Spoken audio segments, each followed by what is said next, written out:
We've got you covered. This is News 4 Tucson.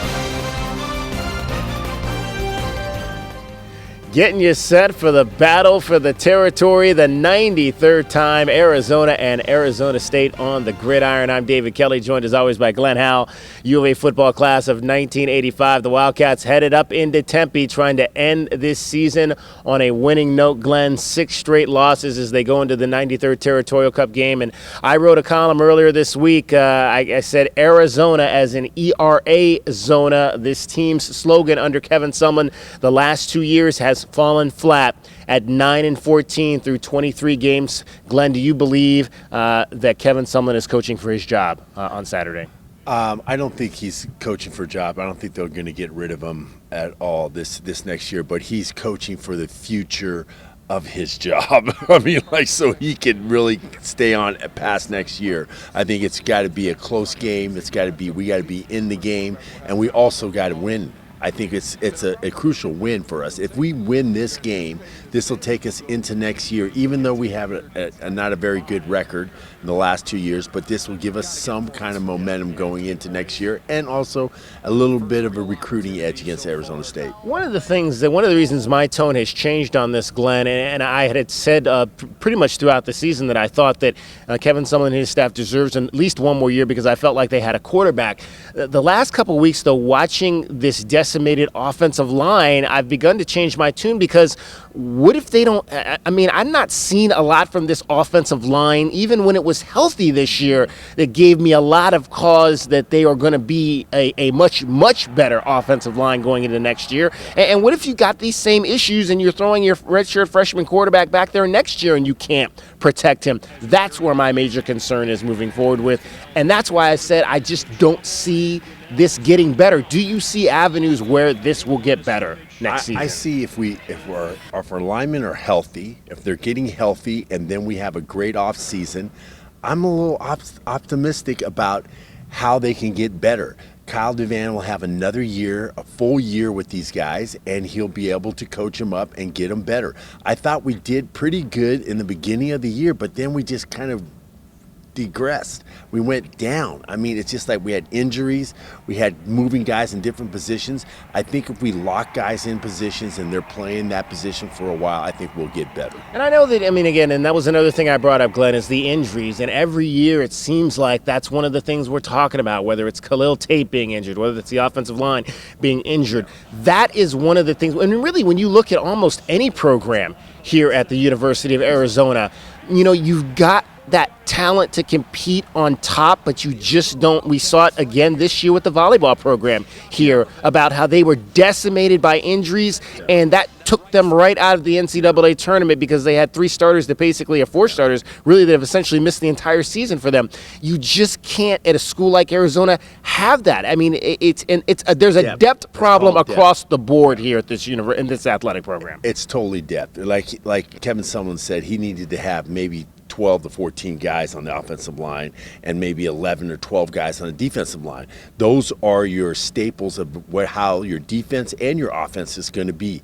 That's going to tell you, are they going to be good or are they not? If they don't have that depth, we need to understand that that's what we have to do, and we have to get that recruiting depth. We got to get guys. If guys are offensive linemen that want to play right away, this is the place to be. And if you're a JC guy, you're going to come in there, you're going to compete right away. So we have to get good evaluation and make sure that we're developing these guys that are behind them. All right, let's look at Arizona State. We're for the 3rd straight week in a row, we're facing one of the better run defenses in the Pac-12. And this is a team, really, we'll start on the offensive side of the ball. When you look at this offense, I think the one thing that kind of stands out to me is their veteran wide receivers. Yes, they have a true freshman quarterback, but when I look at guys like Frank Darby and Brandon Ayuk, I just don't see that type of wide receiver talent on this side of the field for Arizona. Yeah, it's going to be a tough task for us to shut down their offense.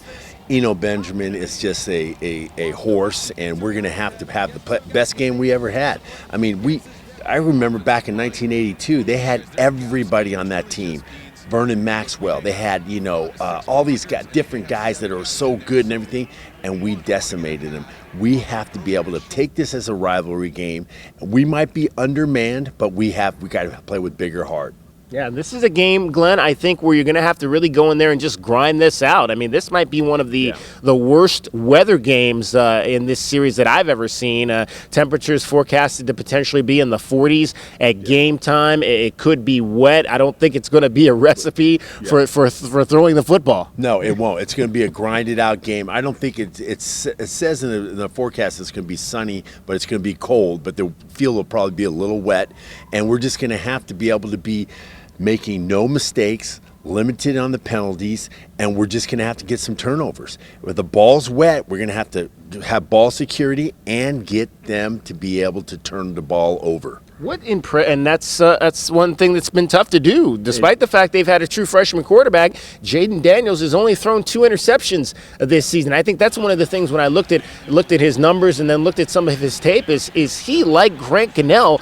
And when you look at all the true freshman quarterbacks we've seen this year in this conference, and you throw in Keaton Slovis in that as well, they've done a very good job. These kids are schooled to take care of the football coming out of high school. Yeah, and that's coming from great high school programs and being able to understand what winning is about, because all those guys are winners. They've been winning, and you have to take care of the football. And for us, we have to just not make bad mistakes of throwing away the football. That's the thing. Don't run out of bounds. Don't get out. When you get out of bounds, you don't run for a loss. You got to gain the line, get to the first down, get closer to the first down, and don't throw the ball up for grabs. Yeah. What do you think this would be the potential for a situation where when Khalil Tate gets in there, he just throws it all to the wind and says, "Look, this is my last opportunity. Yeah. I'm just gonna go out there and try to make it happen." I mean, and maybe be a little bit more aggressive than what we've seen. Dave, wait, before you said that was my next point. It was like Khalil could have his game of his career, this game, and just turn it all around. Because you look at what happened last year. This can be a redemption for him, and I hope and pray for him. That's this kid. This kid gave a lot to this university, done a lot for this program, and I just hope for the best for Khalil. And Khalil, I mean, you've done a lot for this program, put us on the map, being recognized of all the games you've had. And I think that this is a time for you to really shine, and I think he will. I agree. I think he's been a much better leader this year, despite the fact that it maybe has not been the end of the career that he thought it would be. But I think he's handled it the right way. He improved by leaps and bounds in that respect, coming off what we had seen at the end of last year. Let's touch quickly on Arizona State's defense. They don't really sack the quarterback a lot. I just think they're just solid. They're solid from front to back. They don't give up a lot of big plays defensively. And that's what's Arizona State's big calling card this whole year. All the games they've lost in close games. Yeah. So their defense keeps them close. It's their defense that keeps them close. And that's where we have to be able to exploit that if we can. We got to make big plays. We haven't had a lot of big plays. Yeah. Who's going to make that big play? Who is going to be that guy on that offense? This is where you can make your whole career, and this can last for hundreds of years. If you do this, if you make a big play in this game, because they'll always remember you. So who's going to be that guy? I don't know who that guy is, but we're going to find out 8 o'clock on Saturday night up in Tempe. Well, I'd love to see maybe the Wildcats diversify the offense a little bit. Maybe I'm surprised they haven't tried to use more Gary Bratwell and Bam Smith in recent weeks. I know Kevin Sumlin, I asked him about it this week. He said they're trying to get JJ 30 touches a game, but I think that you've got some other offensive weapons over there that you really need to begin to incorporate, and maybe that'll allow this offense to get going. And I like the 30 touches for JJ. JJ's got to have, maybe 10 in the screen game, passing, dumping it off to him, and then 20 carries. That's a good balance for him. And we got to get Brightwell. Brightwell's been, he's been disappearing. He's on the milk carton. I mean, where is he? I don't know where he's at. And we got to get him back in the frame and getting him in there. And Bam has got to be another one. I like to see his the screen game going with him. just getting them out in the backfield. And we have to be able to be diversified in our offense because we haven't been doing really anything on our offense. It's been just stymied. You played in 2 games, too? I played in 3. I'm 0 for 3. I don't know what the feeling is to lose to Arizona State. So 3-0. Yeah, 3-0. I'm 3-0 at Arizona State. You just got to have that feeling. I'm going to be on the sideline for this game, and I want to be able to have that feeling. I'm getting goosebumps just thinking about this game, and that's what every single player has to have going into this game because we're playing Arizona State.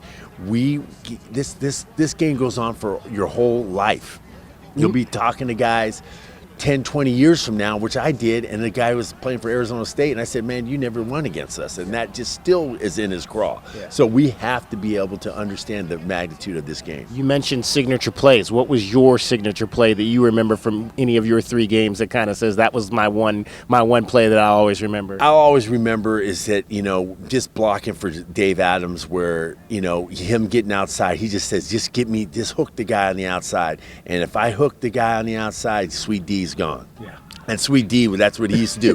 He'd set it up. I'd go in motion, and he just said, just hook him. That's all you had to do is just get on him for a little bit, and Dave Adams was gone. And that's what I remember as we were such a team there that we all knew what our role was.